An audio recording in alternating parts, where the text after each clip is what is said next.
Good morning, this is a Class 35 Hymek E84004 EFE rail, which is of course Bachmann. Now I've been led to believe this is an old Helsian model, and I do believe it's an old model because the brake accessories etc are on these pieces of plastic like they were on old Airfix kits. Well, they still are on new Airfix kits. Now this loco is weathered, done by TMC, and I paid £90 for it. Now the buffers are not sprung, so we can just do this, they're solid. There is no driver in the cab, there are no cab lights. It does have a Headcode warning board which is directional, however the red warning lights at the back are non-existent. If you want to make this digital or DCC, it takes an 8-pin decoder. Now for 90 quid weathered, I'm happy with it, very happy.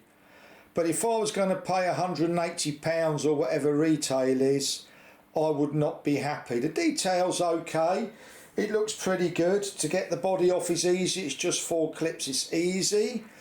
I did take the body off with the idea of putting a driver in it, however the cab is glued to the body of the loco and I didn't feel like taking this off. Also the NEM couplings, they droop, so I've cut the vertical bar at the bottom off so they don't catch on points.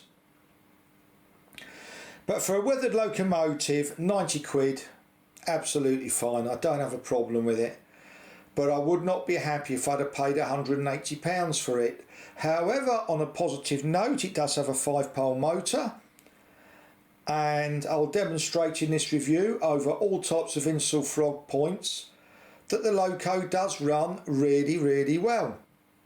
Thank you for watching, and I hope you enjoy this review. Thank you. Okay, here we are. We're going to go through some insel frog points at what I would say is a respectable speed, and you can see I've just put a bit more on.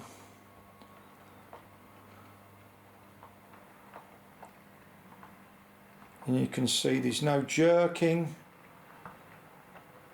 and it is really quiet. It runs really well. I mean, should you wish to, you could pay somebody or do it yourself to put some cab lights and lights in it without too much of a problem. And you could put a driver in it if you wish to. But you can see it runs. That's a bit too slow, give it a bit more power. No problem whatsoever. Here we are with the Radius 2 insel frog points test.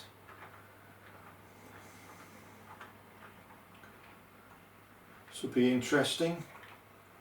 Okay, Radius 2 set track. Radius 2 curve point. Going to feed the power on because it's tight here. There we go. Radius 2 curve point.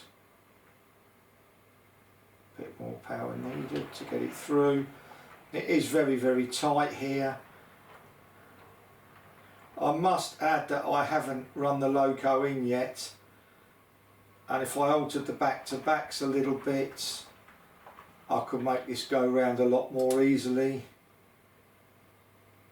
If I was to put 18 volts through it and digitalise it, it would probably be easier still. But you can see there's no real issues, it's not derailing. I'm only having to put more power on when it gets really tight. There we go. That's probably about the right speed without it stopping, which is hardly killing it, it's about the right speed. If I stop it and bring it through again.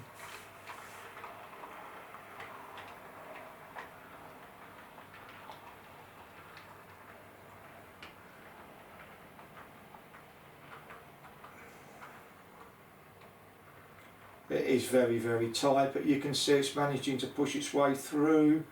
Not quite there, a bit more power, there we go. And we'll take it out.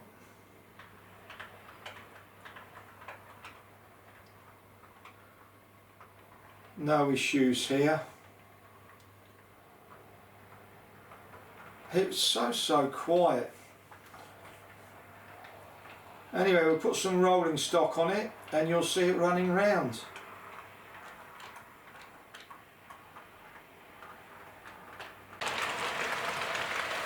This is pretty much what a Hymek would have pulled back in the day.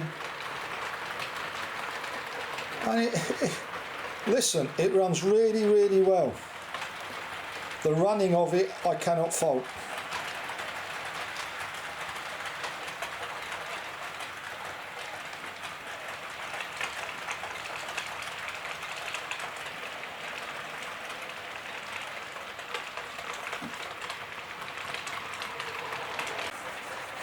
What the Model Centre are doing this for, as of the 27th of May 2024, I think it's a great buy. It does have separate windscreen wipers.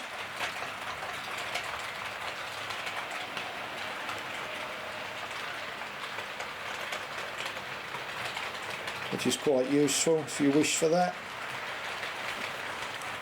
As you can see, the Headcode board is useless. But they are on a lot of these locos, to be honest, is illuminated Headcode boards. This isn't the only one. That's a Pico Streamline Points crossover. It's never going to be a problem.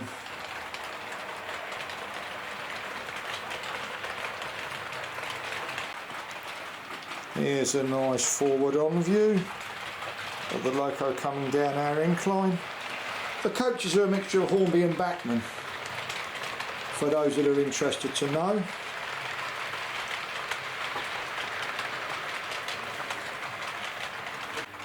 This is going around what we call our war loop. I've got it pottering round. That's a right hand set track point, and here we have a left hand set track point, and you can see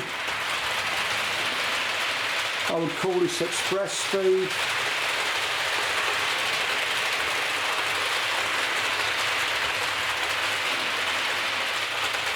Not a scalemetric set, but just to demonstrate. And here we are just ambling around. These are all Pico Insul Frog points. Now, I paid £90 for this. I'm happy with it. But as I say, it is an old model that you can buy new. But apart from a few appendages and not having cab lights and the red warning lights at the back being non-existent, it's an excellent loco. And to be honest, it's not expensive to fit decent lights to it. If you're prepared to unstick the glue that the cab's held in, you can put a driver in it, and it's not too difficult to put cab lights in it. So you can update this loco should you wish to. And if I just do it running now at a normal speed, for £90 worth from TMC as of the 27th of May 2024, I think it's a fantastic purchase, and I'm really, really pleased with it. Okay, so let's take it out of there. Thank you very much for watching, and I hope you've enjoyed this short review of my Class 35 Hymek. Thank you.